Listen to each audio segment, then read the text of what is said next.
विचार करिए, उस पिता की खुशी का ठिकाना रहेगा क्या? कदापि नहीं। कन्यादान हुआ, कन्यादान में दूल्हे का हाथ जो होता है नीचे होता है और देने वाले का हाथ ऊपर होता है। जो कन्यादान में दूल्हे का हाथ नीचे होता है, क्यों? क्योंकि लेने वाले का हाथ सदैव से नीचे रहता चला आया है। वशिष्ठ जी ने कहा, राम अब आप अपना हाथ नीचे करिए कन्यादान के लिए। राम जी ने कहा, हम तो भगवान हैं, हम अपना हाथ नीचे करें ना, कदापि नहीं।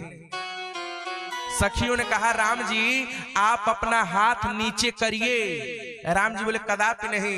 सखियों ने कहा, आप सबसे बड़े भिखारी हैं, आज आप कन्यादान लेने से सकुचा रहे हैं, लेकिन आप इतना बड़ा भिखारी तो कोई हुआ ही नहीं। राम जी बोले, वो कैसे? सखियों ने कहा, याद करिए वामन अवतार, वामन अवतार याद करिए। पदानि त्रीणि दैत्येन्द्र संमितानि पदा मम। वामन अवतार में आप 3 पग भूमि की याचना कर रहे थे, आप इतना भिखारी कौन है? ए राम जी इतना बतिया सुने, हथवा नीचे कर ले। ये तो सखियां पोल पट्टी खोल रही हैं। तो कन्यादान हुआ राम जी का। देखिए, जब कन्यादान होता है तो उसमें ददामी क्रिया का प्रयोग किया जाता है। कौन सी क्रिया का? ददामी। ददामी मतलब मैं अपनी बिटिया आपको दे रहा हूं। लेकिन यहां ये जो श्लोक मैं बोलने जा रहा हूं, ये वाल्मीकि रामायण का प्राण श्लोक है। ये श्री सीताराम जी के विवाह का प्राणप श्लोक है। सुनिए, इयं सीता मम सुता सह धर्म चरितव पाणिम गृहिणीश्वर रामम में पाणिना। जब जनक जी अपनी बिटिया का कन्यादान कर रहे हैं तो राम जी से कहते हैं, जनक जी हे राघव सरकार, इयम सीता, ये मेरी सीता है। क्या कहते हैं? इयम सीता, ये मेरी सीता है। क्या लोगों को पता नहीं था क्या कि यही आपकी सीता है? तो फिर कहने की क्या आवश्यकता है इयम सीता? देखिए, यहां गौरव बोध है, यहां अभिमान है राजा जनक को कि हे राम, इयम सीता, ये वो सीता है जिसके लिए आप अयोध्या से पैदल चल करके मिथिला नगरी आए हैं। इयम सीता, ये वो सीता है। इयम सीता, ये वो सीता है राम जिसके लिए आपने ब्रह्म रूप त्याग करके मानव सा वेश धारण किया है। इयम सीता, ये वो सीता है। इयम सीता, ये वो सीता है जिसके लिए आपने समुद्र मंथन करवाया था और आगे चल करके समुद्र बंधन करवाएंगे। इयम सीता, ये वो सीता है। सह धर्म चरितव, ये आपके समान धर्म का आचरण करेगी।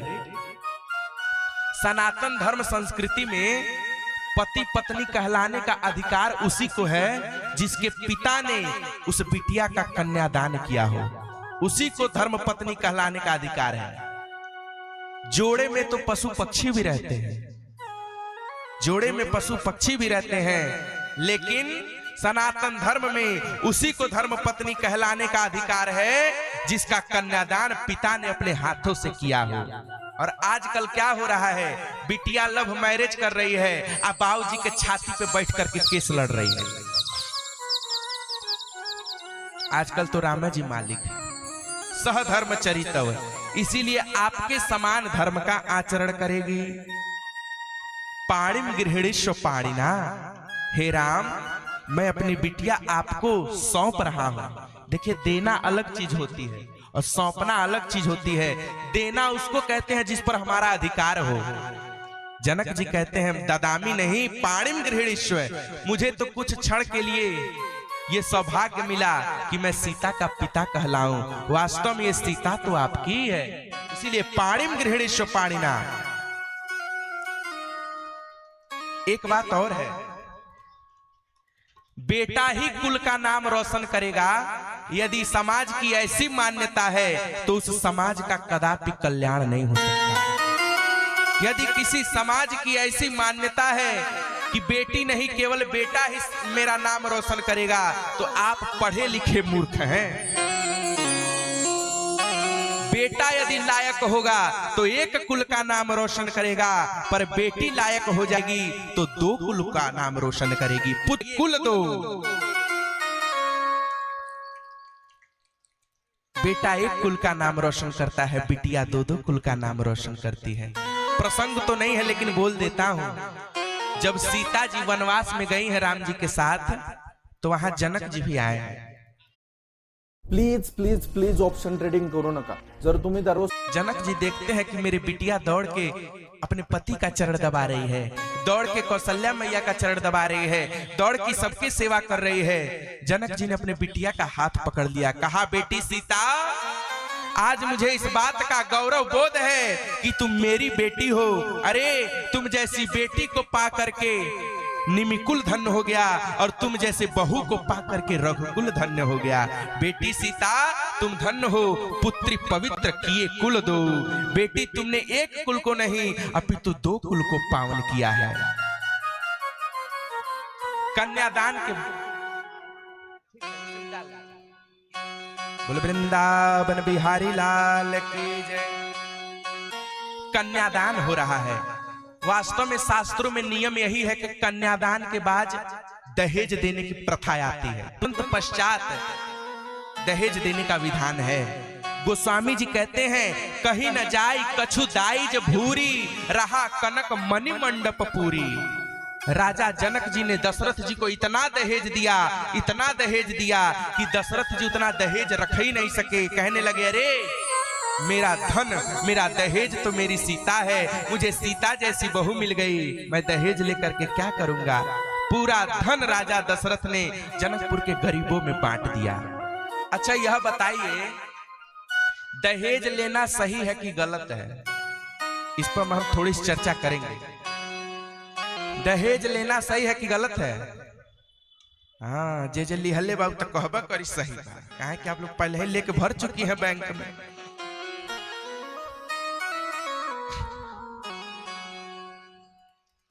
हाँ, कौन कौन मानता है कि दहेज लेना सही है? ईमानदारी से हाथ उठाएगा। दहेज प्रथा बिल्कुल गलत है। देखिए, दहेज लेना गलत नहीं है, ध्यान से सुन लीजिए। दहेज लेना गलत नहीं है, ध्यान से सुन लीजिए। दहेज लेना गलत नहीं है, दहेज मांगना गलत है। लड़की का पिता जो अपने इच्छा से दे दे वो ले लीजिए, लेकिन मुंह खोल करके मांगिए मत।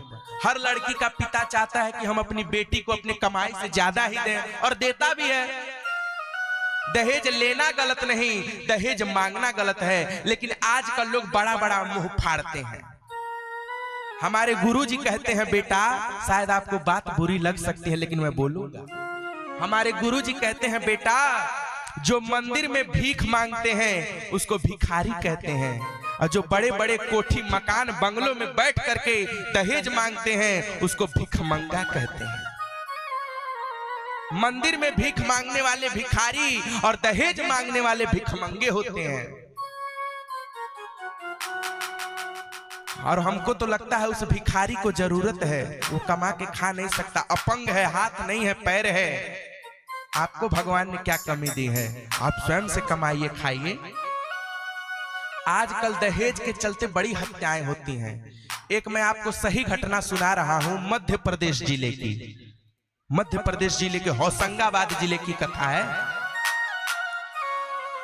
एक लड़की ने अपनी बेटी का विवाह किया। ध्यान से सुनिए, ये समाज में जो कुरीतियां फैली हुई हैं, कथा मायने नहीं रखती। समाज में कुरीतियों को यदि आपने मिटा दिया तो सारी कथा समझ लीजिए वो संपूर्ण हो गई।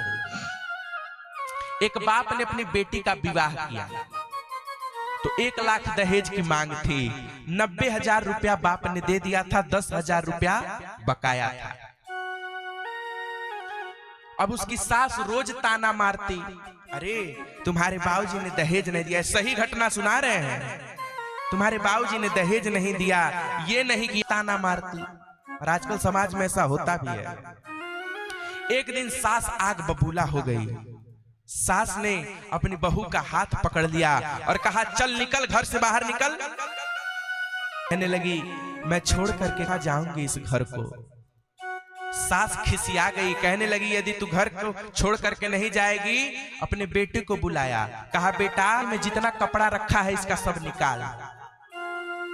बेटे ने उसका सारा कपड़ा निकाला, बैग में भरा और फेंक दिया, कहा निकल जा बाहर। वो रोने लगी, कहने लगी मैं इस घर को छोड़ करके कहां जाऊंगी, हमारे मायके वाले भी इतने संपन्न नहीं हैं, मैं क्या करूं। सास आग बबूला हो गई, कहने लगी यदि तू घर छोड़ करके नहीं जाएगी तो हम तुझे मार डालेंगे। अपनी बेटी को बुलाया और जो जो कपड़ा था वहां बिखरा हुआ था, सास ने कहा बेटा देखता क्या है, ये सारा का सारा कपड़ा इसके मुंह में ठूस।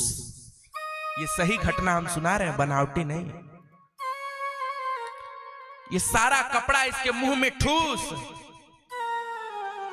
बेटा सारा कपड़ा उसके मुंह में ठूसने लगा। अब उसके आंखों की पुतली उलट गई। अपनी बेटी से कहा बिटिया जा रसोई घर में मिट्टी का तेल रखा है लेकर के आ। बेटी दौड़ी दौड़ी गई, तेल लेकर के आई मिट्टी का और उसके ऊपर छिड़क दी। बुढ़िया ने कहा अरे बेटा देखता क्या है, लगा दे आग। बेटा ने दिया सलाई निकाला और आग लगा दिया। वो धू धू करके जलने लगी। उसके मुंह में कपड़ा ठूसा हुआ है, अपने पति को देख रही है, अरे तुम तो मेरे पति हो, मुझे मार डालोगे। अरे तुम तो हमारे अग्नि को साक्षी मान करके 7 जन्म का संकल्प लिए थे, अभी तो 7 वर्ष 7 महीने भी नहीं बीते, तुम मुझे मार डालोगे। पति ने आग लगा दिया, वो धू धू करके जलने लगी। ये सही घटना है। हाय रे दहेज के कीड़ो, हाय रे भिखमंगो, दया नहीं आई। 10,000 रुपए दहेज के चलते उसे बेटी के शरीर में आग लगा दिया गया। ए बाबूजी सास ससुर ने किया कमरे में बंद। ए बाबूजी सास ससुर ने किया कमरे में बंद। मिट्टी के तेल की टंकी थिलाई, वो थी छोटी नंद, हाथ में दिया सलाई। पिया ने आग लगाई, हाथ में दिया सलाई। पिया ने आग लगाई। ए बाबूजी सास ससुर ने किया कमरे में बंद। ए बाबूजी सास ससुर ने किया कमरे में बंद। मिट्टी के तेल की टंकी थिलाई, वो थी छोटी नंद, हाथ में दिया सलाई। पिया ने आग लगाई, हाथ में दिया सलाई। पिया ने आग लगाई। धू धू करके जलने लगी।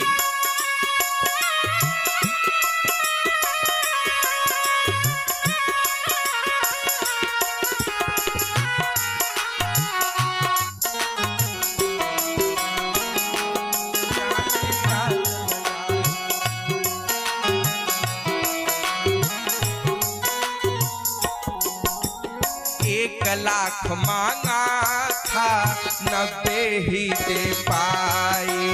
1 लाख मांगा था 90 ही दे पाई। 1 लाख मांगा था 90 ही दे पाई। 1 लाख मांगा था 90 ही दे पाई। 10,000 के कारण 10,000 के कारण 10,000 के कारण उनने ये हालात बनाई। हाथ में दिया सलाई, पिया ने आग लगाई। हाथ में दिया सलाई, पिया ने आग लगाई।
सलाई, पिया ने आग लगाई।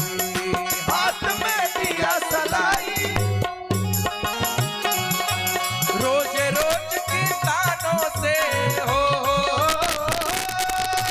रोज रोज की दानों से मैं बहुत हो गई तंग, हाथ में दिया सलाई, पिया ने आग लगाई। हाथ में दिया सलाई, लगाई। ए बाबूजी सास ससुर ने किया कमरे में बंद, ए कमरे में मिट्टी के तेल की टंकी दिलाई, छोटी छोटी नंद हाथ में दिया सलाई, पिया ने आग लगाई। हाथ में दिया सलाई,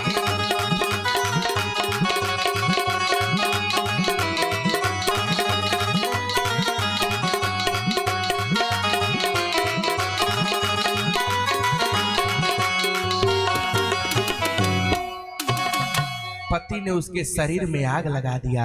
वो धू धू करके जलने लगी, जल करके खाक हो गई। जब उनके बाबूजी को ये सही घटना सुना रहे हैं, जब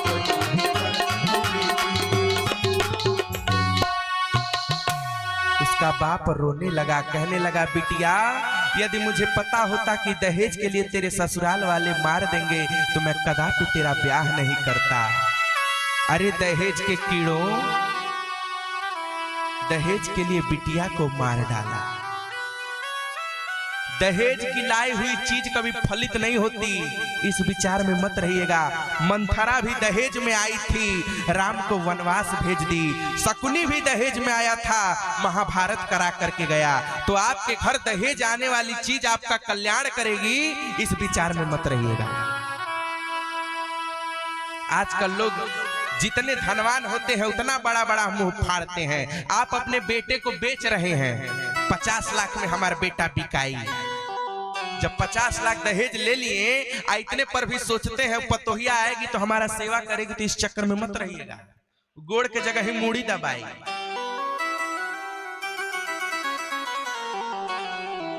हाँ, पैर नहीं दबाएगी। इसीलिए दहेज मांगना बिल्कुल गलत है। एक जगह हम कथा कर रहे थे उर्दहनी बसैया में, दहेज प्रथा की कथा थी।